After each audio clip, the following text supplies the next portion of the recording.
3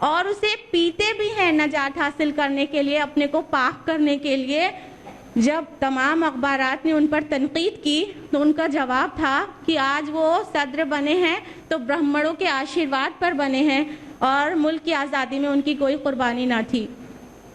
تو اس طرح سے بالکل جسمانی اور ذہنی غلام بنا دیا گیا یہاں کے باشندوں کو.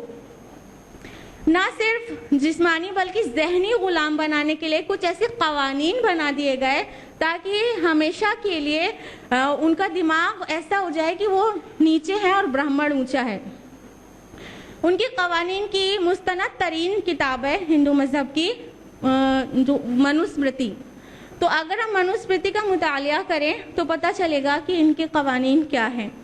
منوسمرتی ادھیائے 1 شلوک نمبر 31 میں لکھا ہے کہ برہما جی نے دنیا کی ترقی کے واسطے منہ سے برہمن کو, بازو سے شتریہ کو, زانوں سے ویشیہ کو اور پیروں سے شودر کو پیدا کیا. اور اس کے علاوہ منوسمرتی ادھیائے 1 شلوک نمبر 88 میں برہمنوں کا کام ہے وید پڑھنا اور پڑھانا, یجఞ کرنا اور یجঞ کرانا, دان لینا اور دان دینا. بس یہ 6 کرم برہمن کے لیے ہے. منوسمرتی ادھیائے 1 شلوک نمبر 89 میں شتریہ کا اور منوسمرتی ادھیائے شلوک نمبر 90 میں ویشیہ کا کام بتایا گیا جو ہم آپ کو پیچھے بتا چکے. اور شودروں کا جو کام درج ہے منوسمرتی ادھیائے 1 شلوک نمبر 91 میں وہ یہ ہے کہ پربھو نے شودروں کے لیے صرف ایک ہی کام رکھا, وہ یہ کہ سچے دل سے تینوں ورنوں کی خدمت کرنا, ان کی سیوا کرنا, یہ شودروں کا کام ہے.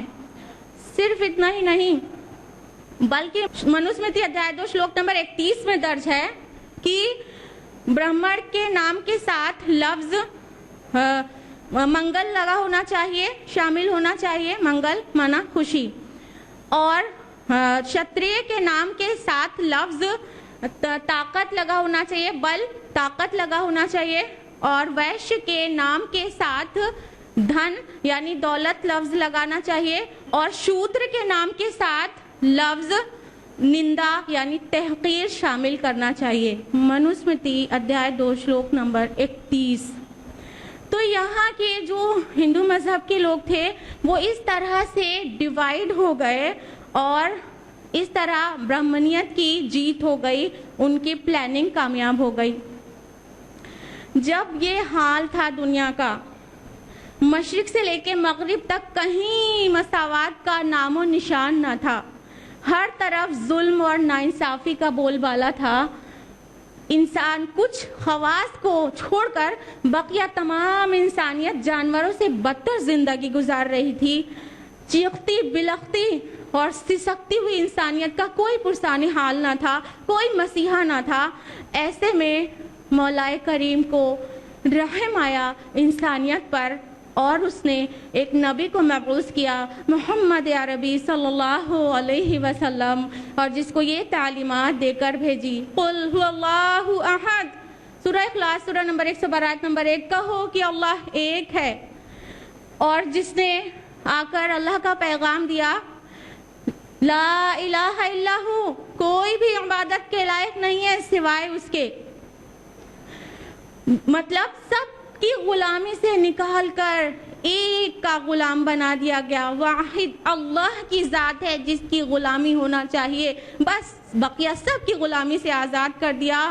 اور جس کی تعلیمات میں یہ شامل تھا, ان اکرمکم عند اللہ اتقاکم, اللہ کے نزدیک تم میں سب سے باعزت وہ ہے جس کے پاس تقوی ہے. سورہ الحجرات سورہ نمبر 49 آیت نمبر 13.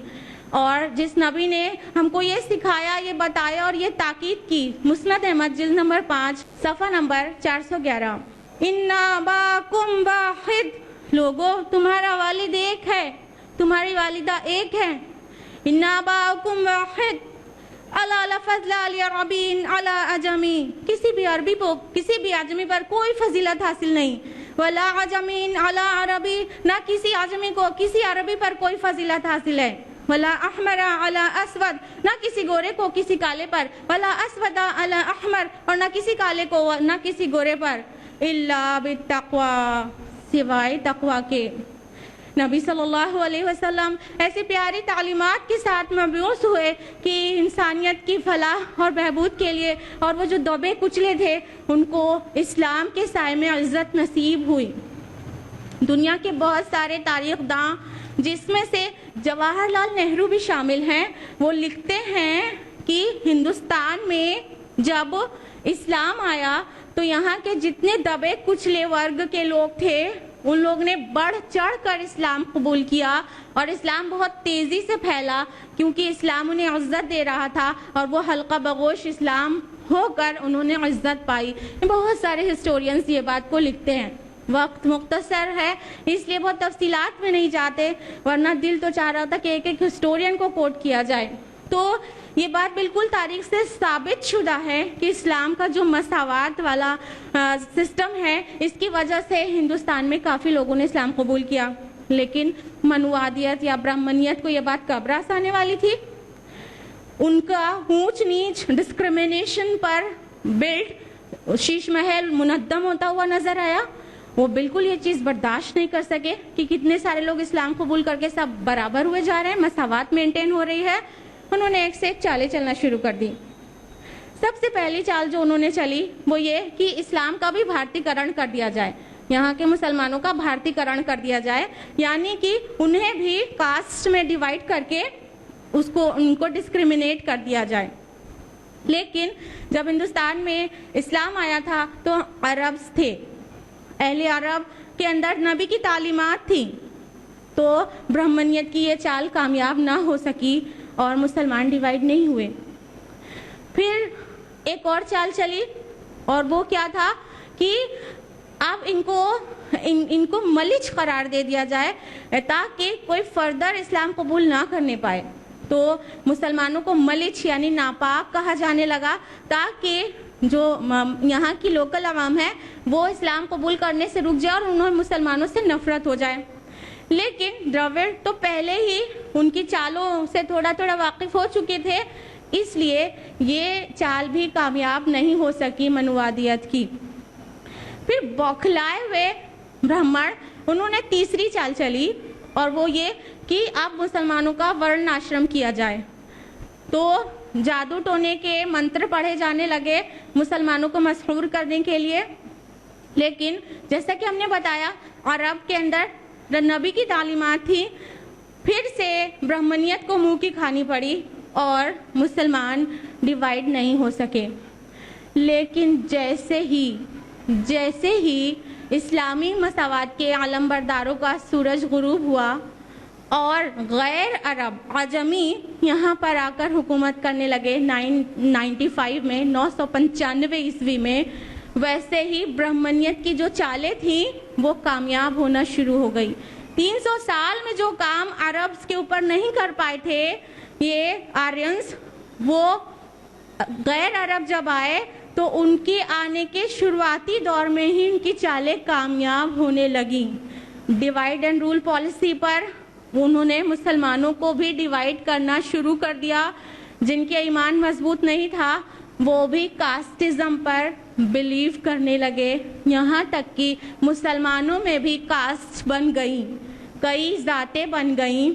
ہندو مذہب میں تو 4 ورن تھے، مسلمانوں میں 5 ورن تیار ہو گئے۔ سب سے اوپر دیکھیے کانسپیریسی کے تحت ہوا، یاد رکھیے گا، سب سے اوپر رکھا گیا سید کو، پھر شیخ کو، پھر مغل کو، پھر پٹھان کو۔ یہ 4 ذاتیں جو تھیں وہ ان کا ذکر شریف اقوام میں ہونے لگا کہ یہ 4 کاسٹ شریف لوگ ہیں، اور جو لوگ صنعت و حرفت اور تجارت کے کام میں مشغول تھے الٹیمیٹلی وہ 5واں ورن 5th کاسٹ بن گئے، یعنی کہ جلاحہ، نائی، قصائی، اس طرح سے باقی جتنی بھی کاسٹ تھیں ان کے پیشے کے نام سے وہ 5واں ورن 5th کاسٹ بن کر تیار ہو گئی اور ان کو نچلی ذات کہا جانے لگا۔ تو اس طرح سے ایک کانسپیریسی کے تحت، ایک جانی سمجھی چال کے تحت مسلمانوں کو ڈیوائیڈ کیا گیا ہے۔